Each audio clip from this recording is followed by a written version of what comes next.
Guys, we have a problem. Actually, I think I definitely have a problem. Yeah.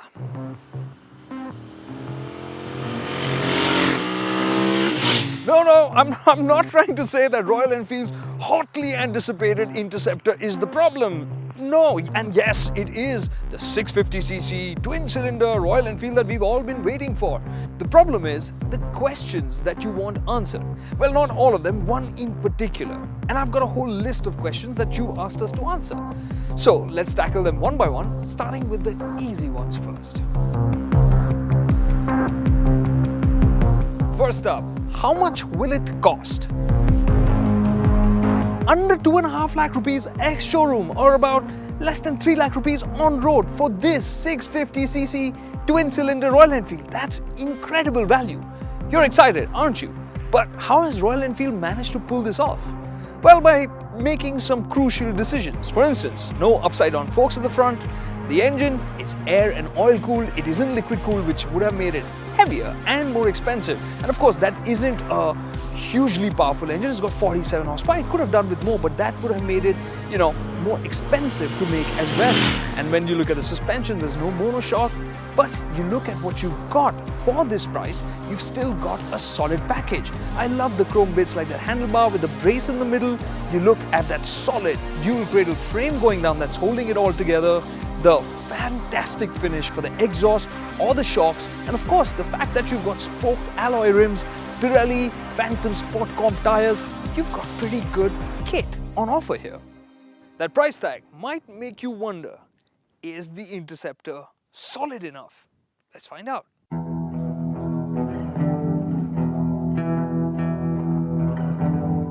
It does look well finished. You look at that handlebar with that brace, which feels solid. Then there's this tank, which looks so well painted. And you know what? It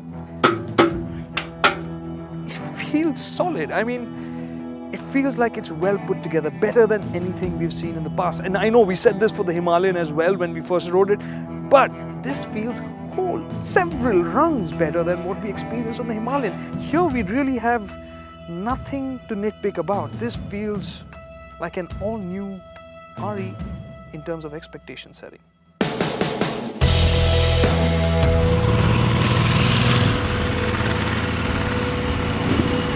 Okay, so on some fronts, it's not like what we've come to expect from REs, which is great.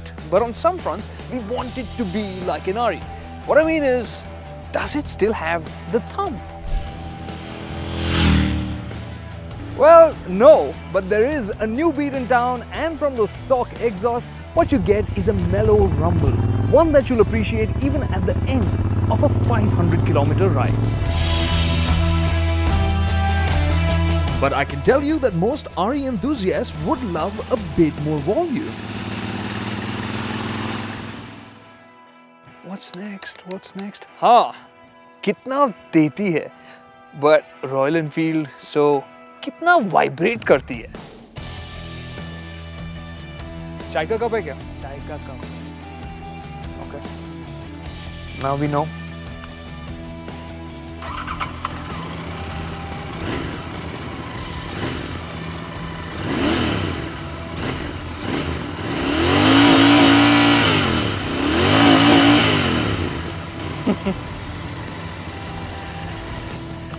Is this a Royal Enfield? It's hard to believe, right? I wouldn't have expected to stay there for anything above 2000 RPM, but it does, and it surprises you on the road as well. 100 kilometers an hour, 6 gear, 4000 RPM, smooth, butter smooth. And even if you go faster, like you go into higher RPMs to 7500 RPM, whereas the limiter cuts in, even over there, you'll get barely anything more than a thumb at the bars or through the seat. That's it. So if you want to really pin this open on a highway, you could do that as well and actually make quick, effortless progress. Is this a Royal Enfield I'm talking about? अब vibrator किसको बुलाएंगे लोग?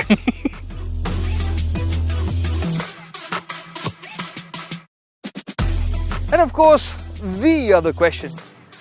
लद्दाख तो ले जा पाएंगे ना? Royal Enfield है. Well, when you start off from Delhi and head to Chandigarh, you'll really enjoy that engine because you've got so much torque and it is smooth, so which means you can cruise comfortably. 100 feels nice and easy, and 120, that's pretty much fun as well. And you also get a nice bump in torque around the 3000 RPM mark, which means overtaking, well, that's not a bother either. And if you really want to make a quick pass, tap down one gear, that's about all you'll need. And a closed-loop fuel injection system means that it won't splutter on its way up to Tanglangla. The seating position, nice, upright, roomy. It is comfy. What will be painful though is the seat. It's too soft, which means you'll start feeling the rails underneath pretty soon. And that's something that will also apply to your pillion. And whether you're carrying a pillion or luggage, do remember to up the preload on the rear shocks because the suspension is set on the softer side, which is great for everyday use for a single rider. But for longer rides, do remember to make it a little bit stiffer. Otherwise, you'll end up feeling a lot of shocks from poor road surfaces. And on those surfaces, you will feel that this gets a little bit bouncy. That aside, you look at the seat, it's slim, long, so you can pack in a lot of luggage, and there's that tank, which actually looks short and broad. And you'd think that would really hold a lot of fuel, but it gets 13.7 liters. And when you combine that with its fuel efficiency on the highway of about 25 or so, you get a range of over 300 kilometers, well over 300. But if you want to go from Tandi to Leh, you know what you're going to have to do, right?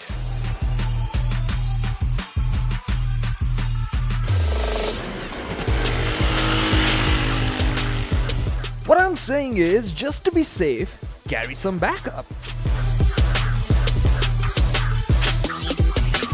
Now these 18-inch spoked alloy wheels look beautiful and will give you that classic retro feel when you're out there traveling distances. But keep one thing in mind, while the tires are the tubeless type, on this rim you'll have to run it with a tube, which means in case you get a puncture wala had better be close by. But if you're worried about ground clearance for those river crossings, don't be, because the Interceptor has 174mm of ground clearance. That's 40mm more than a classic 350. So, chale Ladakh. I know some of you are going to say, forget about Ladakh, what about Lokhandwala? Yeah, what's it going to be like in the city? And just to be fair, we didn't go to Ladakh or Lokhandwala.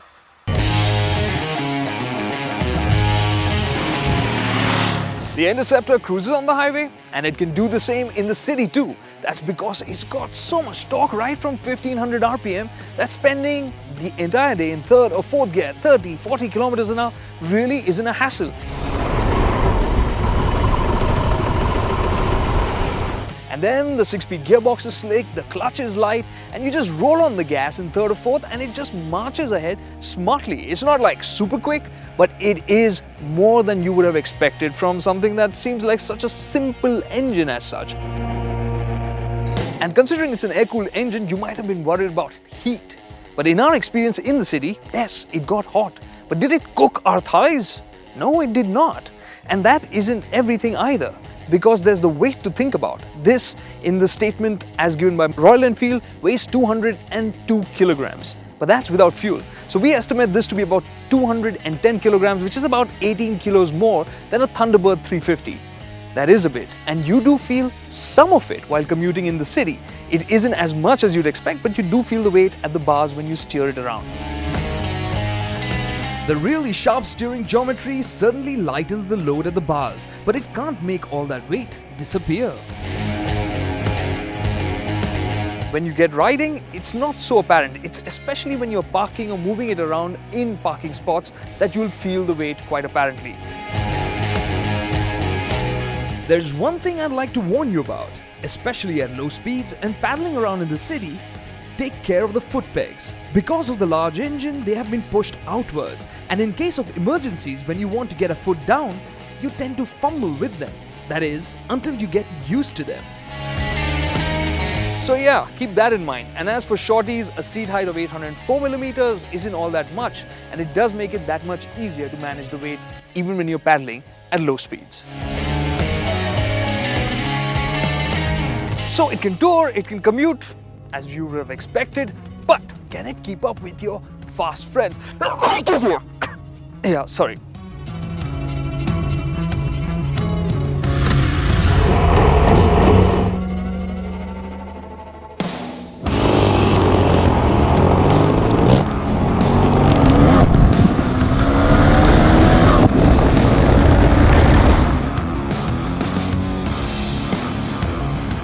Well, I certainly wasn't expecting this. The Interceptor, it's quick.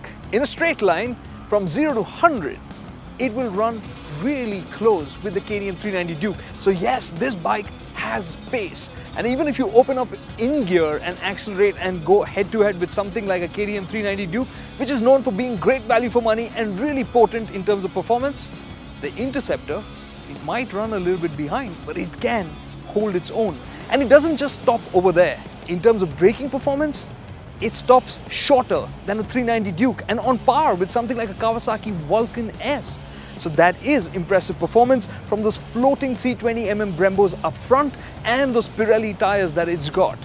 However, there's one thing I like to point out, and that's the ABS on looser surfaces doesn't feel very consistent. The braking could have felt more confidence inspiring on that front.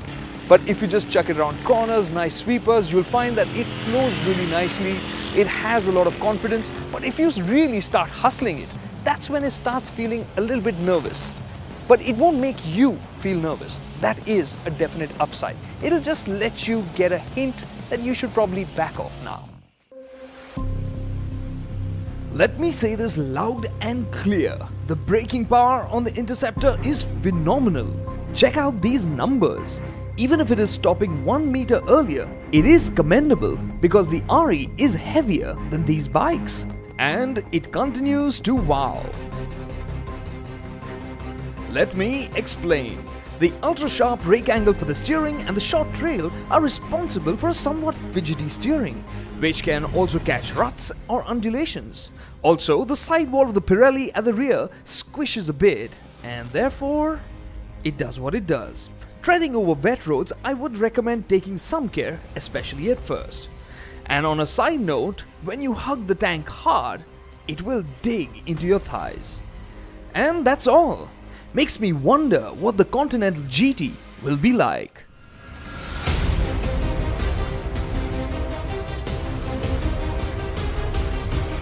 Well, the Interceptor is doing many things well and taking Royal Enfield into a whole new level.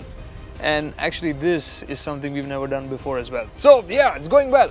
But what could Royal Enfield have done better on the Interceptor?